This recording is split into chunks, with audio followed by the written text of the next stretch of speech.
Joy. I'm flying! Sadness. Please sell. King God, I sell you too. Anger. I'm spinning and it won't let me out. It's so stupid. Fear.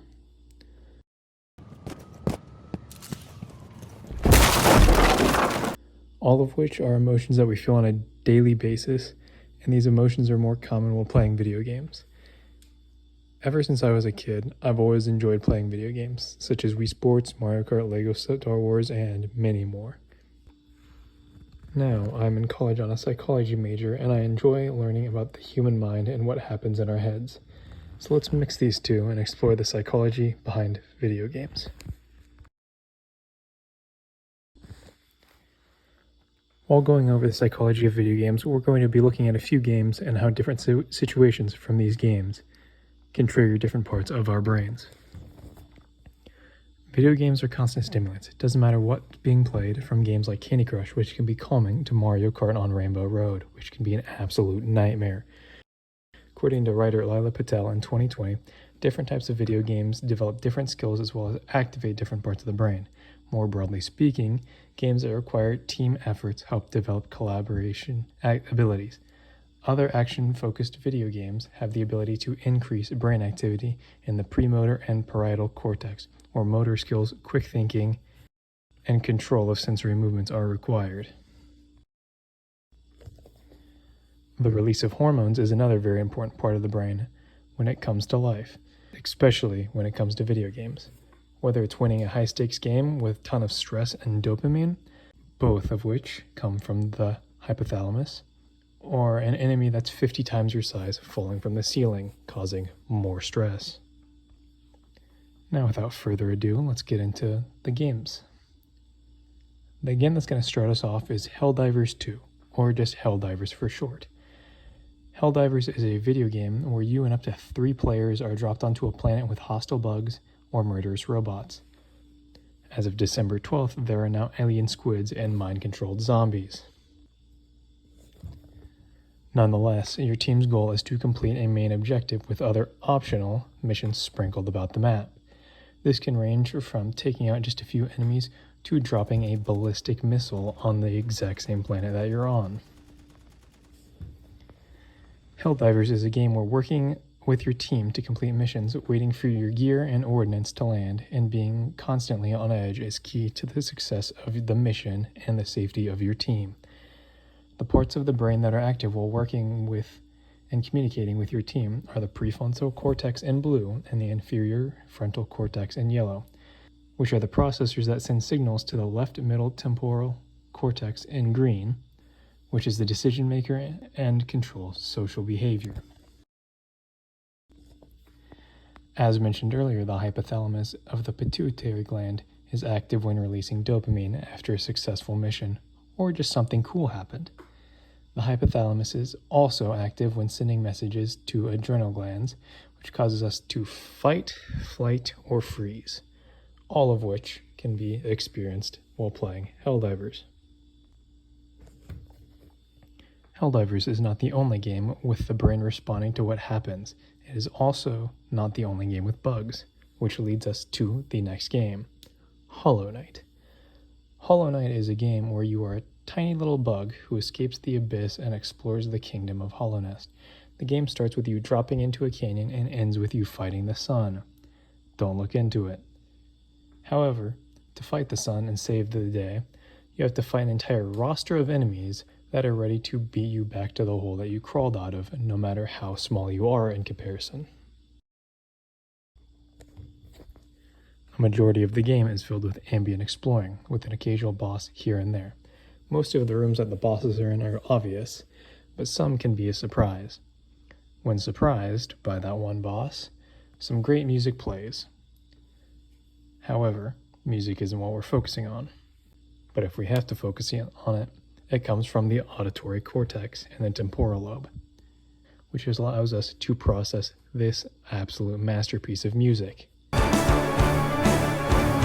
More brain responses are when you end up dying to a boss a handful of times. Me personally, it happens more than I would love to admit, coming back and absolutely beating up said boss makes you feel genuinely good, because release of sweet, sweet serotonin and dopamine, the feel-good hormones. And while music is not the main focus of this video, it still does greatly affect the brain and video games. Another game with great music, I'll just let the intro speak for itself.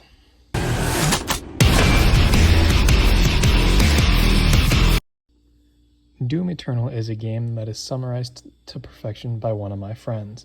They said, Doom Eternal is a paid album with a free game add-on. The game centers around the Doom Slayer, who fights the entirety of hell and sin itself to save the earth. Doom is a game where even if they outnumber you with an army, you will win. The thought that this character has a literal god complex, minus the narcissism, makes the sense of fear while playing this character nearly non-existent. While showing little fear in the face of hell itself, there is still stress and anxiety while enemies attack you. This stress comes from the limbic system, composed of the hippocampus, the amygdala, the hypothalamus, and the thalamus of the brain.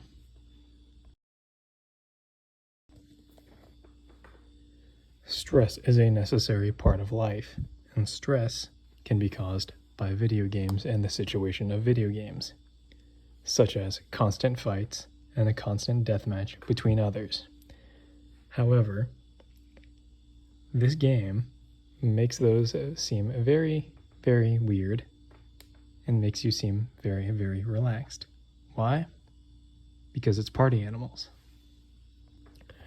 Party Animals is a game where you and other animals have to fight to win.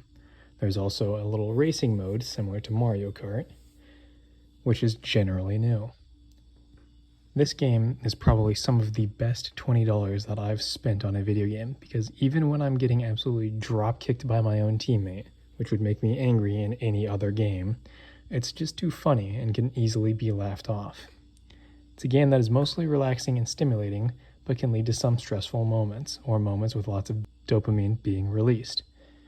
The brain's response to stressful moments is the amygdala releasing epinephrine, adrenaline, to kick the body to mimic a fight or flight response from you to your character.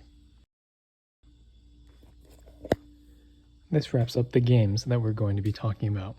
Now, moving on to a few questions that are general to video games and psychology. The number one question is, are gamers more aggressive? Yes and no. According to game designer and writer Catrice McLeod, to begin with, yes. In the immediate moment, a video game can lead to a short-term burst of adrenaline and other responses which allow for a limited increase in aggression.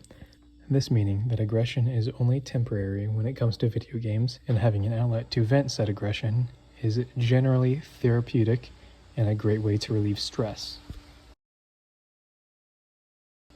Another question is, are gamers bipolar? Very simple answer, no. There is no concrete evidence that gamers show signs of bipolarity disorder.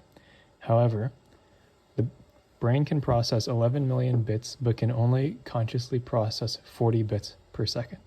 This makes the brain process information very quickly, which means that certain emotions can happen very quickly after another. Here's an example. Here it comes. He's not leaving. Here it comes. Here we go. Well, he's certainly not alone. Here it comes. Here it comes. I'm not kidding. Oh!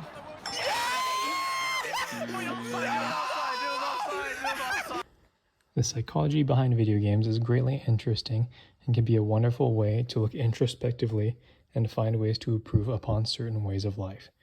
So in these final moments of the video, find games that I did not mention and think of how they can affect psychology and the brain. Thank you very much for your time. Have a good day.